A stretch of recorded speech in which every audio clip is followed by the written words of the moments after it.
आखिरकार भारत का चंद्रयान-3 बड़ी ही चतुराई से चांद पर लैंडिंग करने में सफल हो चुका है। जो काम रशिया का लूना 25 न कर पाया, वो हमारे चंद्रयान ने कर दिखाया। दोस्तों, रशिया का लूना 25 जो कि चंद्रयान से 10 गुना ज्यादा महंगा था, वो भी हमारे सस्ते से चंद्रयान के आगे हार गया। चंद्रयान भले कम पैसों में बना था, लेकिन भारत ने यह दिखा दिया कि इतने कम पैसों में इतने बड़े मिशन को अंजाम कैसे देते हैं। अब दोस्तों, चंद्रयान आखिर आगे क्या करने वाला है, चंद्रयान ने लैंडिंग के 15 मिनट पहले क्या क्या किया और ये कितने समय तक चंद्रयान चांद पर चलेगा, सब कुछ आज हम आपको इस वीडियो में बताएंगे। तो चलिए वीडियो को शुरू करते हैं। दोस्तों, भले चंद्रयान चांद पर उतरने में कामयाब हो चुका है, लेकिन चांद पर उतरने के 15 मिनट पहले जो कारनामे चंद्रयान-3 ने किए, वो दुनिया का कोई भी चांद मिशन नहीं कर पाया। बता दें कि भारत का चंद्रयान-2 भी इन्हीं आखिरी 15 मिनट में फेल हुआ था। दरअसल चंद्रयान-3 अपने आखिरी 15 मिनट्स में 4 चरणों से होकर गुजरा। सबसे पहले चरण में चंद्रयान ने रफ ब्रेकिंग फेस को पार किया। इस फेस में चंद्रयान ने अपनी रफ्तार को एक झटके में कम कर दिया और इस फेस में चंद्रयान के पास 690 सेकंड्स का समय था। इस दौरान चंद्रयान ने दोस्तों अपनी हॉरिजॉन्टल स्पीड को घटाकर वर्टिकल स्पीड को बढ़ाया। अब वर्टिकल स्पीड इसीलिए बढ़ाई क्योंकि उसे चांद के ऑर्बिट को छोड़कर चांद की सतह पर जाना था। उस समय दोस्तों चंद्रयान की स्पीड 25 किलोमीटर प्रति घंटे थी और उस समय चंद्रयान की चांद से दूरी सिर्फ 7.42 किलोमीटर थी। अब इसके बाद दोस्तों चंद्रयान एटीट्यूड होल्डिंग फेस में गया, जिसे पूरा करने के लिए चंद्रयान के पास सिर्फ 10 सेकंड ही थे और अब तक चंद्रयान हॉरिजॉन्टली झुककर ही काम कर रहा था, लेकिन इसमें ये वर्टिकल झुकना शुरू हो गया।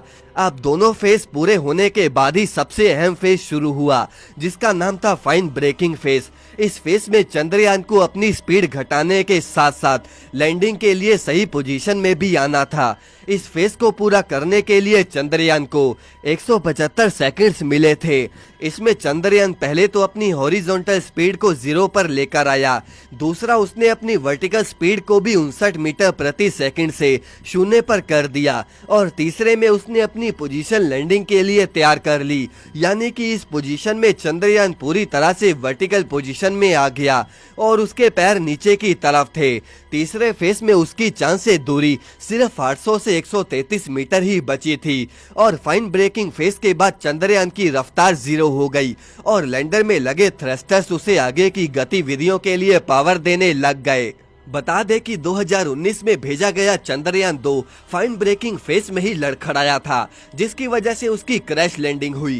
3 फेज पूरे होने के बाद चंद्रयान की लैंडिंग का फाइनल फेज शुरू हुआ, जिसका नाम था टर्मिनल डिसेंट फेज। इस दौरान विक्रम लैंडर तेजी से चांद की तरफ बढ़ा और इस समय उसकी दूरी सिर्फ चांद से 150 मीटर ही रह गई थी। अब इसी ऊंचाई पर विक्रम लैंडर अपने लिए सही जगह चुन रहा था।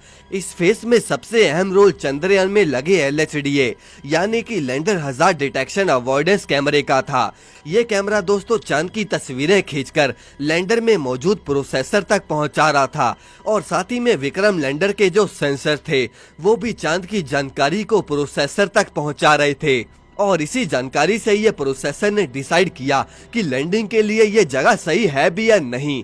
अगर दोस्तों प्रोसेसर ये बताता कि नीचे जगह सुरक्षित है, तभी चंद्रयान नीचे लैंड करता और अगर प्रोसेसर ये कहता कि नीचे जगह सुरक्षित नहीं है, तो चंद्रयान कोई नई जगह ढूंढने निकल जाता और फिर से सेंसर्स और LHDA डाटा प्रोसेसर को भेजते और जब तक प्रोसेसर को अच्छी जगह नहीं मिलती तब तक ये ऐसे ही चलता रहता। दोस्तों, अभी फिलहाल चंद्रयान हमारा चांद पर चला गया है और अब इसका रोवर बाहर आएगा और इसरो चांद पर एक्सपेरिमेंट करेगा और उन एक्सपेरिमेंट्स का सारा डाटा इसरो को वो भेजेगा।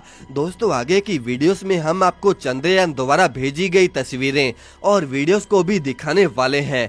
आप बस हमारी इस वीडियो को जल्दी से लाइक करके चैनल को सब्सक्राइब जरूर कर दें।